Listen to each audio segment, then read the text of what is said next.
Rowan the horse boy. घोड़े और प्रकृति से नई दुनिया। एक छोटा बच्चा था रोवन इसाक्सन। उसके जन्म के कुछ साल बाद ही परिवार को पता चला कि उसे ऑटिज्म है। वह दूसरों से संवाद नहीं कर पाता। बार बार गुस्सा और रोना उसकी दिनचर्या का हिस्सा था। स्कूल में टिकना मुश्किल था और माता पिता का मन हर रोज टूटता था। पिता ने ठान लिया कि अगर दवाइयाँ उम्मीद नहीं दे रही तो प्रकृति से कोशिश करेंगे।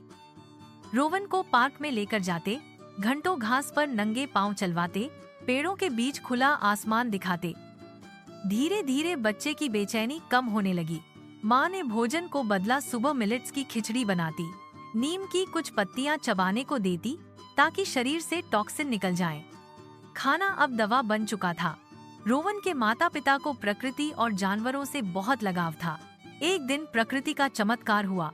रोवन एक घोड़ी के पास गया। सबको लगा कि वह डर जाएगा, पर वहाँ जादू हुआ। बच्चा मुस्कुराया। उस दिन से घुड़सवारी उसकी थेरेपी बन गई।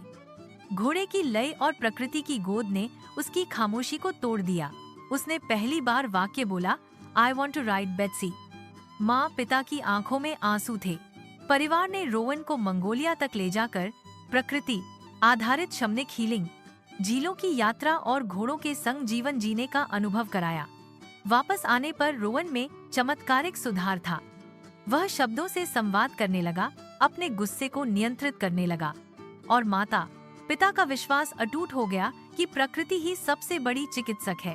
आज रोवन और उसका परिवार हॉर्स बॉय फाउंडेशन चलाते हैं, जहां और परिवारों को भी यही संदेश देते हैं, दवाइयों से परे भी उम्मीद है, प्रकृति, धैर्य और प्रेम से। यह वास्तविक कहानी केवल एक बच्चे की नहीं, बल्कि उन सभी परिवारों की है जो ऑटिज्म जैसे संघर्ष से रोज गुजरते हैं। पिता का पसीना, माँ का प्रेम, प्रकृति का साथ, इन सब ने मिलकर एक नई सुबह बनाई। यह सच्ची कहानी हमें सिखाती है, हार मत मानो, हर बच्चा प्रकृति की गोद में अपनी राह ढूंढ सकता है।